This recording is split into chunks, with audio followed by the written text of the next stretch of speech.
This white tie does suit you. I can't help it. You are so good-looking. Oh, we're going to survive, you and I. Oh, I have no doubts about you. You're going to survive, all right. Come on, let's go to your room. No, I can sing and you can accompany me. We've always been surrounded by other people. But listen, there'll be people arriving. Shh, we can join them later.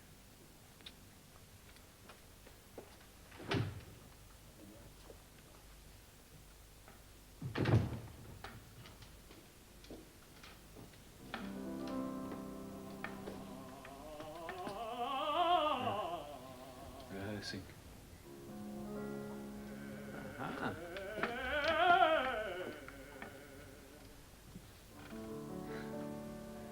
I guessed long ago.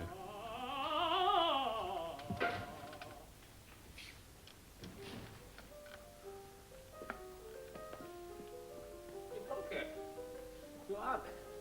Hello? Wait a moment, I'll bring you a cushion. Oh, no, Larian, please don't bother.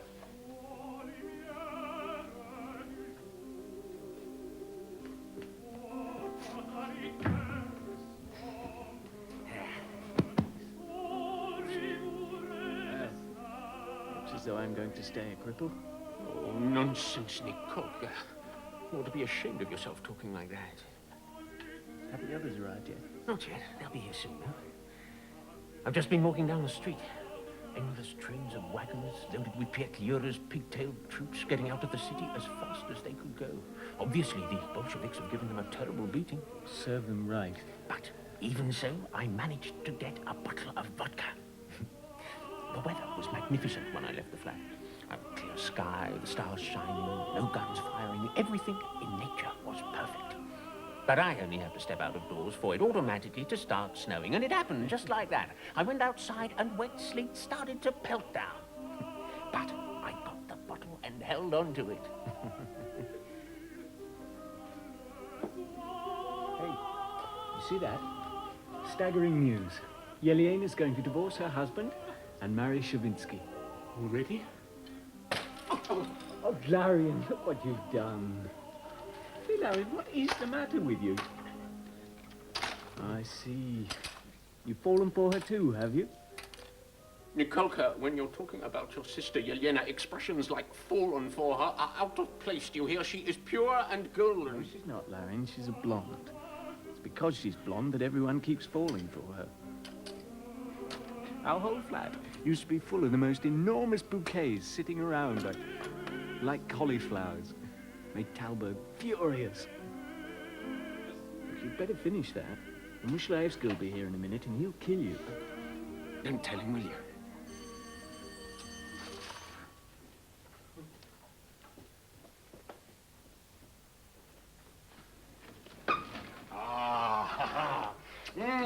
The Reds have smashed Pietlura. Yes, Pietlura's troops are leaving the city. Yes, it's true. Red are already in Slobodka. In half an hour, they'll be here. So tomorrow we shall have a Soviet Republic here. Tomorrow. Just a minute, this place smells of vodka. Who's been drinking vodka before time? Come on, own up. What's the matter with this place? Wait a minute. You been cleaning the carpets with vodka or something? I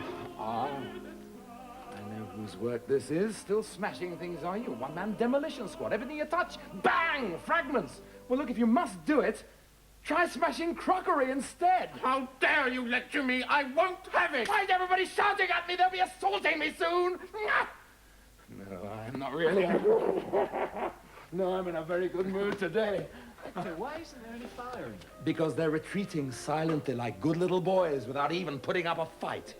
The most amazing thing of all is that absolutely everyone's glad to see them go. Even the most dyed-in-the-wool bourgeois. Just shows how sick they all are of Pietlura. I wonder what the Bolsheviks look like. Well, you'll soon see. What's your opinion, Captain? I don't know. I don't understand anything anymore. The best thing for us would be to pack up and follow Pietlura. How we, the White Guard, can ever live alongside the Bolsheviks, I cannot imagine. Where would you go if you followed Pietlura? Climb onto some baggage wagon, make for Galicia. Then where? Then to Nikin, on the Don. Fight the Bolsheviks from there. You mean back to serving under the same old generals again? Well, that's a splendid plan. It's a good job Alyosha's lying 6 feet under the ground, or he might tell you a couple of things about generals. Don't torture me by reminding me of it. No, you're right, he's gone. So let me say something instead, Back to the army, back to fighting, and he burst into tears. Don't bother to laugh. I stopped laughing when I saw Alyosha in the mortuary. Well, personally, I've had enough. I've been fighting since 1914. And for what? For my country. The country that treated me so shamefully. And now you want me to go back to those has-beens, the generals, the princes, the barons, No, thank you very much. You want to know what I think of them? Is what I think of them. Victor's turned Bolshevik. Yes, if you like, I'm for the Bolsheviks. Victor, what are you talking about? I'm saying that I'm for the Bolsheviks, but against the communists. It's ridiculous. You obviously don't know what you're talking about. You ought to know that they're one and the same thing, Bolshevism and communism. Ordinarily, one and the same. Well, all right, I'm for the communists as well. Listen, a moment ago you were talking about your country. But what sort of a country can it be when the Bolsheviks are in power? Russia is finished. Remember what Alexei said, and he was right. Gentlemen, there are only two real forces in Russia. The Bolsheviks and us. The Bolsheviks, I welcome them. They'll mobilize you into the Red Army. Well, I shall join up and serve. Why? I'll tell you why. Because... How many men did you say Petliura had? 200,000, yes? Well, now those 200,000 have turned tail and are running like hell at the very word Bolshevik. Well, you've seen them, haven't you? It's total chaos. And do you know why? Because the peasants are behind the Bolsheviks in millions. And what can I put up against them? Pair of well-cut riding breeches with red piping? Well, unfortunately, they won't see that piping. And even if they did, they'd just reach for a machine gun. Now, don't you see? There's a solid wall of red guards in front of me, behind me the hetman and a seedy pack of profiteers and swindlers. In the middle. Oh, no, thank you very much. I am tired of acting the part of a lump of shit between two cobblestones. Let them mobilize me. At least I'll know I'm serving in a Russian army. The people are not with us. They're against us. Well, Yosha was right. What sort of a Russian army can it be when they have destroyed Russia? In any case, they won't ask our opinion. They'll just shoot us. Well, let them. Take us to the Cheka, blindfold us, put us up against the wall. They'll feel better off for it, and so will we. Well, I shall fight them. Well, off you go then. Put on your greatcoat and off you go. Stand up in front of the Bolsheviks and shout, "You shall not pass!" You saw the state in Nikolka's head, didn't you? They'll smash your head completely. But if I were you, I wouldn't even try. Things have got beyond the point where we can hope to do anything. Well, I'm against the horrors of civil war. What is the point of shedding blood, after all? Were you in the war? No, Victor, no. I was medically unfit, weak lungs. Besides, I was a sole breadwinner. I'm my mother's only son. Well, you did quite right, comrade breadwinner. In our day, Russia was a great power. And she will be again. She will be. Wait and see what sort of a power, though. Ah, well, she won't be the old Russia, but a new one. And now you tell me something. When they beat the hell out of you on the Don, and I confidently predict they will beat the hell out of you, when your Denikin runs away abroad, which I also predict, where will you go then? I will go abroad, too. Well, you'll be about as much use as a third wheel on a gun carriage. Oh, no. Wherever you go, from Singapore to Paris, they'll spit in your face.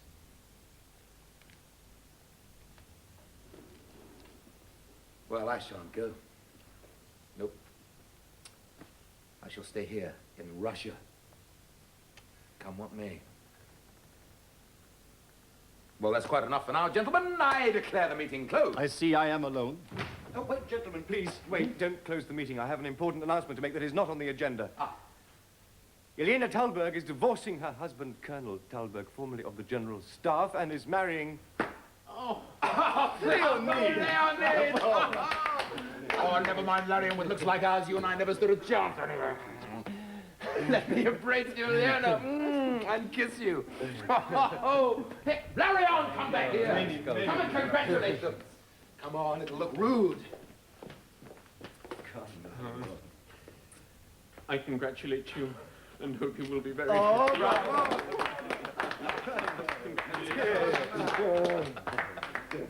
Oh, Leonid, well done indeed. What a woman. Speaks English, plays the piano, knows how to put on a samovar. My God, I wouldn't mind marrying you myself, Leonid. I wouldn't marry you, Vic. Don't worry, you don't have to, because I love you as it is.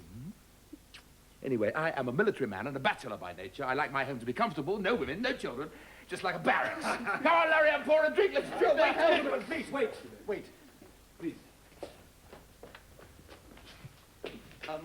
I have got a bottle of wine here. And my God, gentlemen, what wine! Leonid? Yes, well, it's just a very ordinary bottle of Russian champagne. This is your doing, Leonid.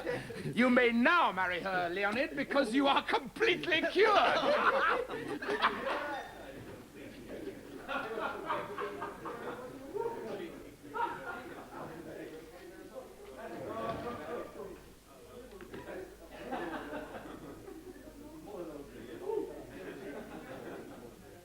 Well, congratulations, and may I wish you...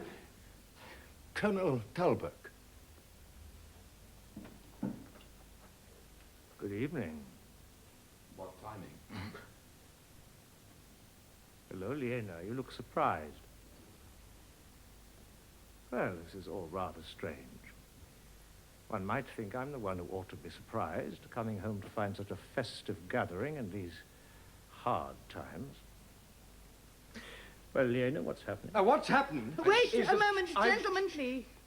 Would you mind going through into the other room and leaving me alone for a few moments? No, wait a minute. We all stay calm. Everything will be all right. Liena, would you like us to make ourselves scarce? Yes, please. No. Well, if you need me, just call on me personally. Come on, gentlemen. I think we should smoke a cigarette. Quite Come so. on. Behind with Liena, fetch your pillow and follow us. Come on.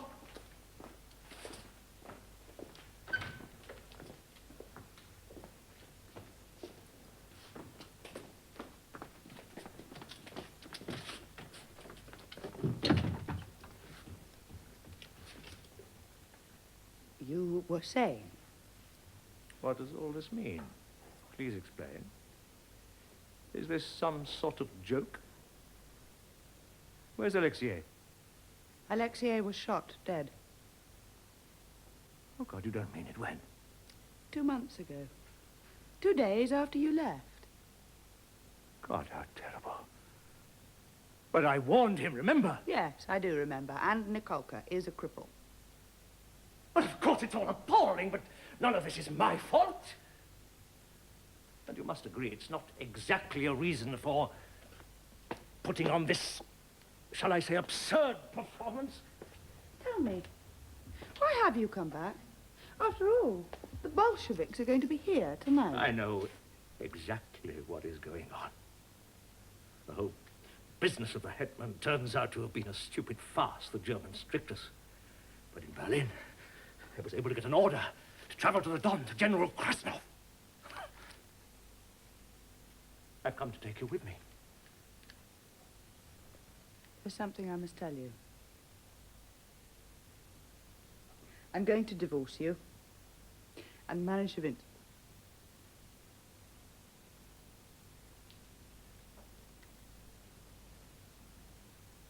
I see.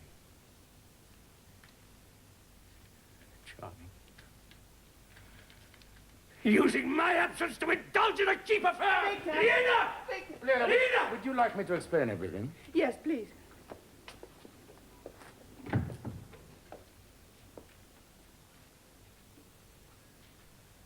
Get up. How dare you!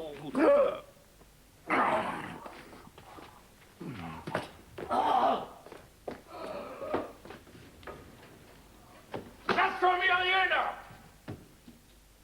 Personally!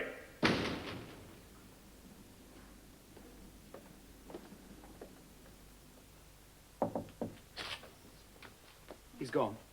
He'll give you a divorce. We had a nice little chat.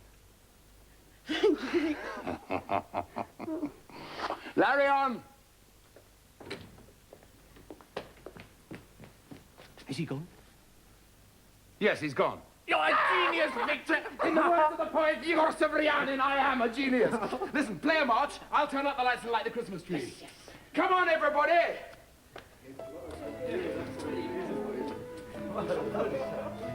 Oh, beautiful. This is Larion's day. And now, my dear, let's congratulate you properly. Come on, Larion! Lady, my dear, I congratulate you now and forever.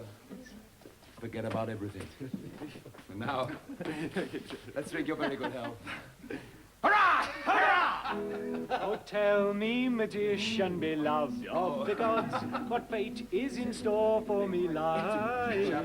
How soon in the fight against impossible odds shall foemen rejoice at my dying. So let the music play, the march of victory. The enemy is running away, away, away. And for the council of people's commissars, let's raise a mighty cry, hurrah, hurrah, hurrah! And you ought to be ashamed of yourselves. What? Wonderful, the lights, the Christmas tree. Oh, Larion! Speech, Larion! Oh, Larion, speech! I can't make speeches. Besides, I'm very shy. Come on, Larion! Larion is going to make a speech! If the company insists on it, I will. Only please excuse me because I haven't prepared it. Yelena, gentlemen, we are gathered at a difficult and terrible time, and we have all been through a very great deal. Myself included. I have suffered a private crisis, and for a long time, my frail bark has been tossed upon the waves of the Civil War. Do you hear that? Frail bark. Was that frail bark? Yes, my frail bark. Until it sailed into this harbor with the green-colored lines. That the home of some people I've grown very fond of. And they have lived through their drama too. It's no good dwelling on sorrows. Time has moved on. Pietro has vanished. We're all alive. Yes. We're all together again. And more than that, Yelena also has suffered a great deal. And deserves happiness, because she is a remarkable woman. And I want to say to her, in the words of Chekhov, we shall rest. We shall rest.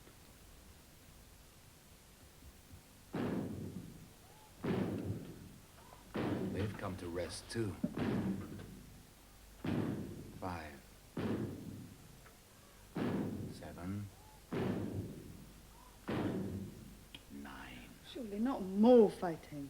No, it's a salute, isn't it? That's quite right. That is a 6-inch battery firing a salute. Listen, gentlemen. The Reds are coming.